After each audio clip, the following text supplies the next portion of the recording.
It's the holiday season and you can keep the gingerbread house. I'm making a pork palace. Prairie Fresh has challenged us to make a pork palace that's even bigger and better than last year, using their ribs and Daly's premium steak cut bacon. We've got the pork, now let's get started.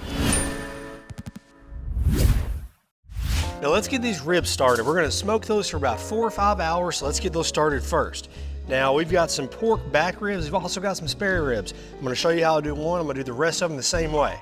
Now typically if we're doing ribs at home, what I'm doing is I'm removing this membrane. That helps make it a little bit more tender.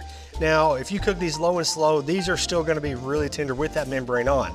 But for this, we wanna have a little bit of structure for this house. So we're not gonna get these too tender, we're gonna get them tender to where they're nice and you can get a good bite off of it, but it still holds itself up. And to help me do that, I'm gonna keep that membrane on. This is a beautiful rack of ribs. Now I'm gonna go ahead and season it with some barbecue rub. I'm using ours, you can use any barbecue rub you want.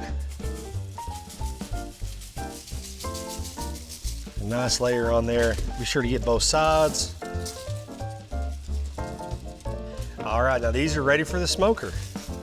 Okay, so we got the smoker set to 250 degrees. Now let's get these ribs on the grill. All right, so it's been about 3 hours. Now we're gonna take the ribs out. We're gonna wrap them up in aluminum foil with butter and brown sugar. So let's get started on this roof. Last year I used a bacon weave to make something of a roof. This year we're gonna be even bigger, and I think we're gonna lay them out kind of like the package comes. That way it's gonna look like shingles. So let's get started with that.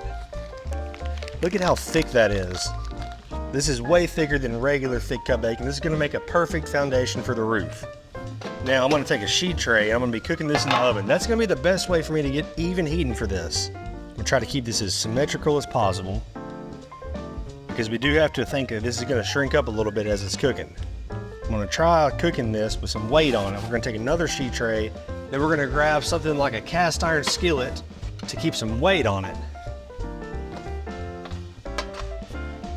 That way, hopefully this will keep that together. It's not gonna try to fall apart as it's cooking. Now let's take this to the oven. Now I do think we are gonna need a bacon weave. I wanna do that as part of the chimney and a few other things, so let's go ahead and get that started as well. We're gonna form a square here, and then we're gonna start weaving them together. We wanna keep this as tight as we can. Hopefully we can just... Perfect. Into the oven. Now we start assembling with a bed of mashed potatoes. This is going to give us a snowy setting for this masterpiece. Now we start assembling the walls. And you're gonna notice there's gonna be some alterations going on. I wanted to carve actual doors and windows into the walls by removing one rib bone and cutting into the meat. But these ribs are so tender and juicy that the walls won't really hold up with the bones removed. But it was worth it because these were so delicious. Nevertheless, we still set up the foundation and got ready to add the roof. And that's where I ran into my second problem. All right, so I had to take a little break. It wasn't really working out for me to use the bacon shingles the way I wanted to. I overcooked it just a little bit and it wasn't quite long enough. So I've gone in a different direction. I've gotten some tortillas here. We've got some maple syrup I've kind of used as a little bit of a glue, and I've trussed it up with some wooden dowels to give us something of an A-frame. Now I think we're ready to start laying some bacon pieces individually, and that's gonna kind of act as the shingled roof, if you will. So let's see here. Hoping we can do something like this and have a little bit of an overlap.